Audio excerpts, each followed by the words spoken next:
नमस्कार साथियों, आपका पीएस ग्रुप ऑफ एजुकेशन में हार्दिक स्वागत है।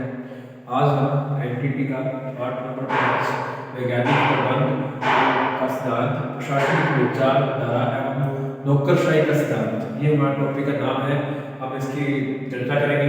सबसे पहले हम चर्चा करेंगे वैज्ञानिक प्रबंध का सिद्धांत, वैज्ञानिक प्रबंध और सिद्धांत के बारे में चर्चा करेंगे। फिर हम इस पर चर्चा करेंगे प्रशासनिक विचारधारा क्या है, इसमें चर्चा करेंगे। और फिर हम चर्चा करेंगे नौकरशाही के सिद्धांत पर। यानी हम ये एक चैप्टर के 3 टॉपिक है, वैज्ञानिक प्रबंधन सिद्धांत और प्रशासनिक विचारधारा और नौकरशाही का सिद्धांत। सबसे पहले हम स्टार्ट करते हैं वैज्ञानिक प्रबंधन। वैज्ञानिक प्रबंधन क्या चीज है, क्या है, ये हम इसके बारे में बात करते हैं। वैज्ञानिक प्रबंधन क्या है, इस कंडीशन में सबसे पहले हम बात करेंगे वैज्ञानिक प्रबंधन है क्या चीज।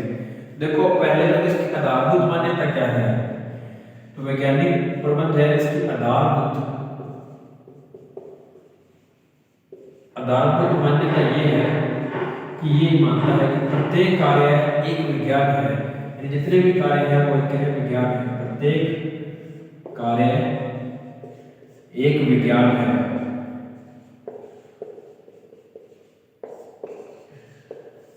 यानी कि वैज्ञानिक प्रबंधन की जो आधारभूत मान्यता है वो यही है कि प्रत्येक कार्य एक विज्ञान है। यानी कि वैज्ञानिक प्रबंधन ये मानता है कि प्रत्येक कार्य एक विज्ञान है। प्रत्येक कार्य में कोई ना कोई विज्ञान का उपयोग जरूर होता है। अब दूसरा, इसको सार्वभौमिक मान्यता किसने दिलाई?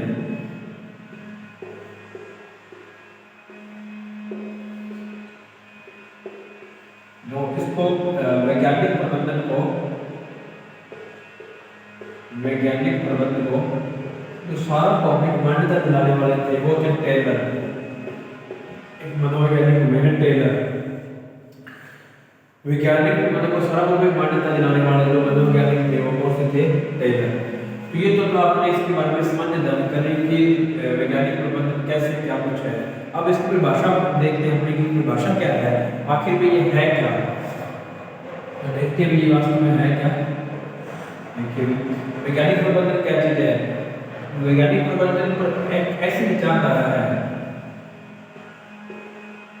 एक ऐसी विचारधारा है,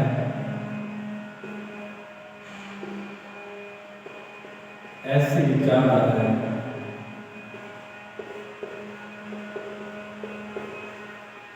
जिसमें क्या किया गया वो देखते हैं। जिसमें गुणवत्ता,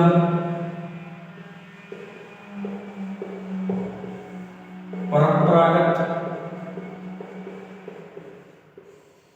व अनुमानित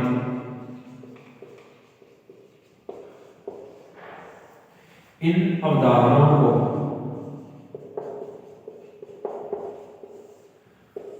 देखो, वैज्ञानिक प्रबंधन एक ऐसी विचारधारा है जिसमें गुणवत्ता, परंपरागत, अनुमानित अवधारणाओं या धारणाओं को किसमें धारणाओं के स्थान पर क्या मानना है? तर्क, तथ्यों और प्रयोगों और विश्लेषण को मुख्य माना या स्वीकृत किया है। देखो, वैज्ञानिक प्रबंधन एक ऐसी विचारधारा है जिसमें गुणवत्ता, परंपरागत व अनुमानित, जो पुराने तथ्य थे, परंपरागत परंपराओं, पिछली परंपरा में क्या रहे हैं, गुणवत्ता जिनका कोई अस्तित्व ये वैज्ञानिक कारण नहीं है जिनका, और अनुमानित जिनका अनुमान किया हुआ, उन सभी की जगह पर क्या आता है? तर्क, तथ्य और प्रयोगों का विश्लेषण क्या दिए गए हैं, मान्यता दी गई है, यहाँ स्वीकृत किया गया है। वैज्ञानिक प्रबंधन ये है गुणवत्ता, परंपरागत, अनुमानिता की जगह पर तर्क, तथ्यों में प्रयोगों का विश्लेषण को स्वीकृति दी गई है। सिंपल भाषा में कहकर वैज्ञानिक प्रबंधन का ये है कि वैज्ञानिक दृष्टिकोण दिया गया है। जो भी कार्य करते हैं उस कार्य को, प्रत्येक कार्य को क्या दिया गया है? वैज्ञानिक दृष्टिकोण दिया गया है। यही हमारे पास क्या है? वैज्ञानिक प्रबंधन है। अब इसके बाद सिद्धांतों की बात कर लेते हैं कि वैज्ञानिक प्रबंधन के सिद्धांत क्या है। वैज्ञानिक प्रबंध के सिद्धांत क्या है, इसके बारे में थोड़ी सी चर्चा करते हैं अपने। वैज्ञानिक प्रबंध के सिद्धांत क्या है। पहला अपना सिद्धांत मानने इसमें ये है विज्ञान ने कि अनुभव या अनुमान। पहला सिद्धांत इसका यही है। इस सिद्धांत के अनुसार ये है कि जो वैज्ञानिक प्रबंध है, जितने वैज्ञानिक कार्यक्रम है, जितने भी कार्यक्रम वो सारा कार्यक्रम विज्ञान पर डिपेंड करता है। किस पर डिपेंड करता है? वैज्ञानिक दृष्टिकोण पर, ना किसी के अनुभव पर और ना किसी के अनुमान पर। जो अनुभव होता है वो एक व्यक्तित्व अनुभव होता है, जैसे मेरा अनुभव है या आपका अनुभव है, वो एक व्यक्तित्व है। तो इसका क्या है, लेकिन हमने क्या किया है, प्रयोगों की बात की है, प्रयोगों, तर्कों और तथ्यों पर अपने क्या किया है, आधार माना है। इसके आधार से क्या होगा, वैज्ञानिक प्रबंध होगा वो क्या विज्ञान होगा, ना किसी का अनुभव होगा, ना किसी का अनुमान होगा। दूसरा है संघर्ष के स्थान पर, संघर्ष के स्थान पर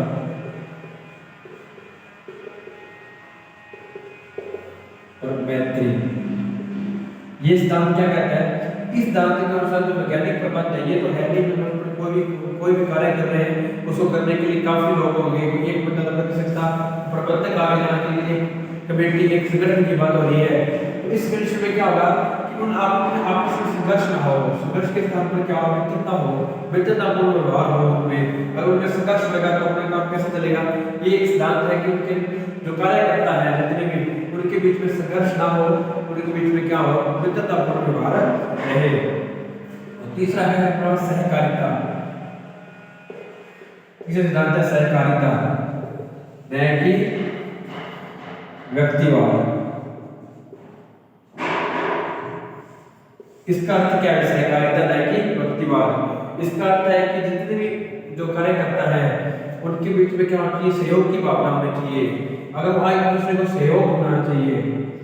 जितने भी कार्यकर्ता है किसी संस्था में जो कार्य कर रहे हैं उनमें आपस में किसकी भावना होनी चाहिए, सहयोग की भावना होनी चाहिए। ना कि व्यक्तिवाद में ये एक व्यक्ति अलग कार्य कर रहा है, एक व्यक्ति अलग कार्य कर रहा है, तो इसमें क्या है, एक व्यक्ति जो ये व्यक्ति ए ने कार्य किया वही कार्य बी व्यक्ति कर रहा है, क्या फायदा? अगर इनमें सहयोग होगा तो ए ने जो कार्य कर दिया बी उसको छोड़ के अन्य कार्य करेगा, अन्य दिशा में कार्य करेगा।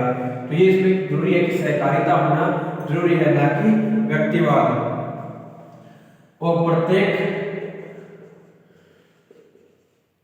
व्यक्ति का या कार्यकर्ता का, व्यक्ति का चरम सीमा तक विकास, चरम सीमा तक विकास, चरम सीमा तक विकास। इसका अर्थ है कि जितने व्यक्ति कार्यकर्ता हैं उनका अपना व्यक्तित्व विकास भी होना चाहिए, उनका भी विकास होना चाहिए, चरम सीमा तक विकास करने के प्रयास होने चाहिए। मान लो कोई आप इस संस्था में कार्य कर रहा है, कोई व्यक्ति है कार्य करता है, तो उसका विकास भी होना चाहिए, समय का विकास भी होना चाहिए, और चरम सीमा तक यानी कि अंतिम सीमा पूरा होना चाहिए, जहाँ तक उसकी चरम सीमा है वहां तक उसका विकास होना चाहिए। ये हमारे वैज्ञानिक प्रबंधन के सिद्धांत है। और भी कई सिद्धांत है, जैसे अपने इसको बात करें सीमित के स्थान पर, सीमित के स्थान पर अधिकतम उत्पादन। मान लो कोई संस्था है, कोई चीज का उत्पादन कर रही है, उसको उत्पादन सीमित न करे कि अपने कार्यकर्ताओं को उसका लाभ भी न मिले, उसका क्या हो, अधिकतम उत्पादन हो, जितना अधिक से अधिक उत्पादन हो, जितना अधिक से अधिक हो सके उतना उत्पादन करना चाहिए, ताकि वो सब में अच्छे तरीके से वितरित हो सके।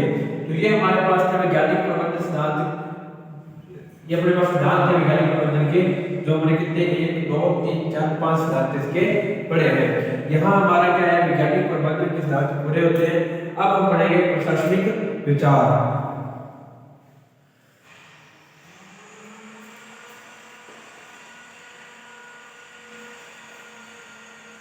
देखिए प्रशासनिक विचार के अंदर क्या करना है हमने,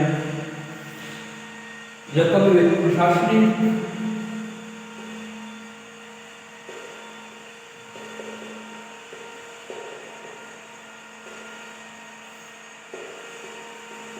ये महत्वपूर्ण टॉपिक है, इसी के अंदर प्रशासनिक विचार धारा। इसके बाद एक टॉपिक और है डॉक्टर शाही का सिद्धांत। पहले हम ये पढ़ते हैं प्रशासनिक विचार धारा। देखो प्रशासनिक विचारधारा में जो मुख्य जो कार्य किया वो थे अपने एक मनोवैज्ञानिक हैदरी। हैदरी ने बहुत अच्छा योगदान दिया है इसके अंदर। तो हैदरी ने इस अपने प्रशासनिक विचारधारा के अंदर 5 महत्वपूर्ण क्रियाएं बताई हैं। क्या बताई है? 5 महत्वपूर्ण क्रियाएं। तो जो हैदरी थे उन्होंने क्या किया है, प्रशासनिक विचारधारा में 5 महत्वपूर्ण क्रियाएं बताई हैं। महत्वपूर्ण क्रियाएं बताई हैं। तो कौन कौन सी महत्वपूर्ण 5 क्रियाएं वो देखते हैं। तो इसमें मुख्य योगदान दिया हुआ है हैदरी, और हैदरी ने क्या किया है, मुख्य 5 महत्वपूर्ण क्रियाएं बताई है। ये 5 क्रियाएं महत्वपूर्ण है। कौन कौन सी 5 अपने एक एक की बात करेंगे। पहली होगी नियोजन। देखो नियोजन में क्या है, नियोजन में कार्य का अपने कोई भी कार्य है उसका क्रियान्वयन करना होता है। मान लो कौन सा कार्य है, कब, कैसे और कहां। कब, कैसे और कहां, और उसका मूल्यांकन, ये इसके अंदर आता है कि उसका मूल्यांकन कैसे करना है। ये चीज इसके अंदर आती है कि कब, कहां, कैसे और उसका मूल्यांकन कैसे करना है। कि मूल्यांकन कैसे करना है ये किसके अंदर आता है, नियोजन के अंदर आता है। यानी कि प्रशासनिक विचारधारा के अंदर से हैदरी ने बताया कि 5 क्रियाएं महत्वपूर्ण है। इसमें जो पहली क्रिया है वो हमारे पास क्या है, नियोजन है। और दूसरी क्रिया हमारे पास संगठन। संगठन का अर्थ मतलब अपने कह सकते हैं कि एक जो अपने संगठन का अर्थ समझ सकते हैं। देखो एक कोई संस्था है, फॉर एग्जांपल एक संस्था में बहुत सारे कार्यकर्ता कार्य करें, तो उन कार्यकर्ताओं के द्वारा अनेक सारी क्रियाएं की जाएगी, अनेक कार्य किए जाएंगे, अनेक प्रयास किए जाएंगे, अनेक गतिविधि की जाएगी। उन सभी गतिविधियों को संगठन करना ही या एकत्रित करना ही क्या कहलाता है, संगठन करना क्या कहलाता है। ये हमारा दूसरा कथन था। पहला नियोजन, दूसरा संगठन, और तीसरा हमारे पास है निर्देशन। निर्देशन हो गया, बल जो अपने कार्य करता है उनका मार्गदर्शन कैसे करें। उनका मार्गदर्शन करने के लिए निर्देशन क्या करना पड़ती है, उनको प्रेरणा देने के लिए उनको मार्गदर्शन देना भी, आपने कैसे कार्य करना है उनको अभिप्रेरणा देना, ठीक है जी। और अभिप्रेरणा के साथ साथ संप्रेषण भी आता है जी। संप्रेषण समझते हो, अच्छे बोलने का गुण। संप्रेषण, अभिप्रेरणा, मार्गदर्शन, ये सारा किसके तहत है, निर्देशन। जो आपने कार्य करते हैं उनको निर्देशन देना, मार्गदर्शन देना, या हमने ऐसे कार्य करना है, ऐसे कार्य करना है, उनको प्रेरणा करना, वो कार्य के संप्रेषण देना, ये सब किसके अंदर आता है, निर्देशन के अंदर आता है। और चौथा हमारे पास आता है इसमें समन्वय। चौथी क्रिया हमारी ओर से है इसमें समन्वय। समन्वय आप देखा जाए तो बेहतर सामंजस्य है। जैसे कि मान लो कि फॉर एग्जांपल एक प्रधानाध्यापक है, एक अध्यापक है। प्रधानाध्यापक और अध्यापक के बीच में सामंजस्य होना चाहिए, तभी वो पूर्ण रूप से ढंग से कार्य कर पाएंगे। अगर मान लो कि अध्यापक को छात्र है तो अध्यापक और छात्र के बीच में भी क्या होना चाहिए, सामंजस्य होना आवश्यक है। तभी सामंजस्य होगा, तभी क्या होगा, समन्वय स्थापित होगा, और समन्वय स्थापित होगा तभी क्या प्रशासनिक विचारधारा को बढ़ावा मिलेगा और प्रशासनिक विचारधारा संभव हो पाएगी। तो ये अपने पास 4 हो गए। अब हमारे पास लास्ट आ गया नियंत्रण। नियंत्रण के अंदर आपको पता ही नाम से लग रहा है नियंत्रण।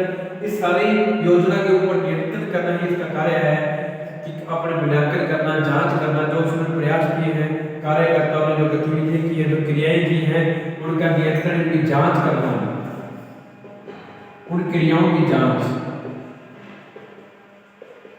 क्रियाओं की जांच करना किसके अंदर आता है, नियंत्रण के अंदर। कैसा कार्य किया है, अच्छा किया है, कैसे किया है। कार्यकर्ताओं द्वारा जितने भी प्रयास, क्रियाएं या गतिविधियां की गई है उनकी जांच किसके अंदर होती है, नियंत्रण के अंदर होती है। ये प्रशासनिक विचारधारा जो हैदरी ने दी है 5, उसमें एक महत्वपूर्ण क्रिया बताई, नियोजन, संगठन, निर्देशन, समन्वय और नियंत्रण। इसके बाद में अपने पास ये टॉपिक पूरा हो जाता है। अब हमारा टॉपिक आता है नौकरशाही का सिद्धांत। नौकरशाही क्या चीज है वो देखते हैं अपने।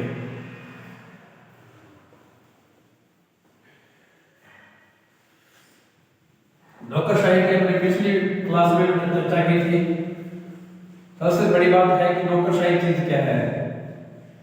फॉर एग्जांपल अपने अपने एग्जांपल लेते हैं, जैसे विद्यालय है, एक संस्था है, संस्था में एक अध्यापक है, कोई संस्था है, ये उस संस्था में एक अध्यापक है, तो एक क्या है हमारे पास प्रधानाध्यापक है।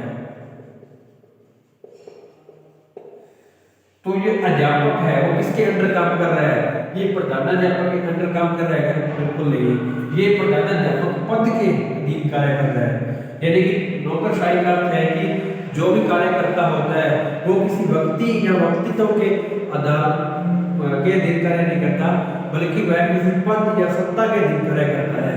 यहाँ एक प्रधानाचार्य के अध्यापक के पद के अधीन कार्य करता है, ना कि ये किसी अध्यापक के या किसी व्यक्ति के अधीन कार्य करता है। ये हमारा नौकरशाही का अर्थ था, आपने पिछली क्लास में भी पढ़ा था। अब हम आगे इसमें पढ़ेंगे नौकरशाही का सिद्धांत कि वो क्या है। नौकरशाही का या के सिद्धांत, एक सिद्धांत तो है नहीं इसका ना, नौकरशाही के सिद्धांत। नौकरशाही के सिद्धांतों के अंदर पढ़े, पहला सिद्धांत देखा जाता है विशिष्टता एवं कार्य विभाजन।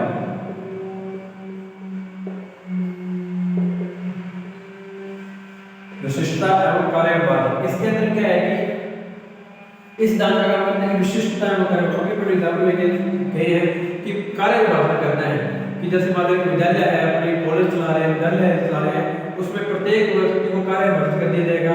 प्रधानाध्यापक को प्रधानाध्यापक का, अध्यापक को अध्यापक को, चपरासी का चपरासी को, विद्यार्थियों का कार्य विद्यार्थियों को दिया जाएगा। इस प्रकार का विभाजन होता है और प्रत्येक व्यक्ति को विशिष्ट कार्य मिलता है। अगर कोई अध्यापक है तो हिंदी का अध्यापक है तो हिंदी की पढ़ानी होती है, इंग्लिश का अध्यापक है तो इंग्लिश पढ़ानी होती है। इस प्रकार का विशिष्टता और कार्य विभाजन का सिद्धांत है, ये कार्य करता है। इसके दूसरे नंबर पर कह सकते हैं पदानुक्रम का सिद्धांत होता है। पदानुक्रम का सिद्धांत क्या कहता है कि एक उच्च पद है वो निम्न पद को क्या करता है? नियंत्रित करता है। उच्च पद या सत्ता निम्न पद को क्या करती है? नियंत्रित करती है, कंट्रोल में करती है या नियंत्रित। तो कैसे करते हैं कंट्रोल? जैसे अपने वही एग्जांपल वापस, प्रधानाध्यापक है और एक हमारे पास है अध्यापक और एक हमारे पास है विद्यार्थी। ठीक है भाई, अब इसके अंदर क्या है? प्रधानाध्यापक, अध्यापक और विद्यार्थीगण। अब आपको पता है कि विद्यार्थी किसके अंदर काम करेंगे? अध्यापक के। अध्यापक किसके अंदर काम करेगा? प्रधानाध्यापक के। कि ये हमारा क्या बन गया? पद का क्रम बन गया। इसी को क्या कहते हैं? पदानुक्रम। यानी कि एक उच्च पद निम्न पद को क्या करता है? नियंत्रित रखता है। इस प्रकार हमारा सिद्धांत है। और चौथा हमारे पास है अव्यक्तित्व संबंध।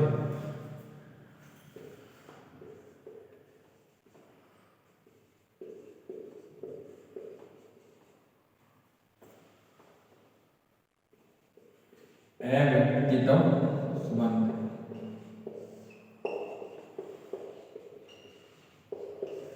इसके अंदर क्या है कि इसमें व्यक्तित्व संबंध निभाए जाते हैं। जैसे अपने को कार्य कर रहे हैं, तो कार्य करता है, ये इसका भाई है, इसका कार्य जल्दी कर दो, ये इसकी बहन है, इसका कार्य जल्दी कर दो। वो अव्यक्तित्व, यानी कि कोई व्यक्तित्व संबंध नहीं होंगे, अव्यक्तित्व। जो जिसका कार्य है वो वही कार्य करेगा। ये संबंध होना भी आवश्यक है। व्यक्तित्व संबंध होंगे, मान लो कि मेरे चाचा है, मेरे ताया है, इसका वर्क कर दो, तो वो कार्य किसके? कोई दो कार्य है वो चल नहीं पाएगा। नौकरशाही के अव्यक्तित्व संबंध है, यानी कि उनका अपना पर्सनल कोई संबंध नहीं होगा। इसके अंदर क्या होगा कि आपको जो कार्य दिया हुआ है हमारा कार्य के संबंध में क्या होगा? संबंध होगा। इस प्रकार हमारी हमारा ये चैप्टर कंप्लीट होता है। ये 5वां चैप्टर हमारा वैज्ञानिक प्रबंध सिद्धांत, प्रशासनिक विचारधारा एवं नौकरशाही का सिद्धांत था, ये यहाँ कंप्लीट होता है। और आपको इस क्लास के जो नोट्स है पीडीएफ के द्वारा आपको लास्ट में प्रूफ करा दिए जाएंगे। आप वीडियो के नीचे ही नोट्स आपको मिल जाएंगे। धन्यवाद।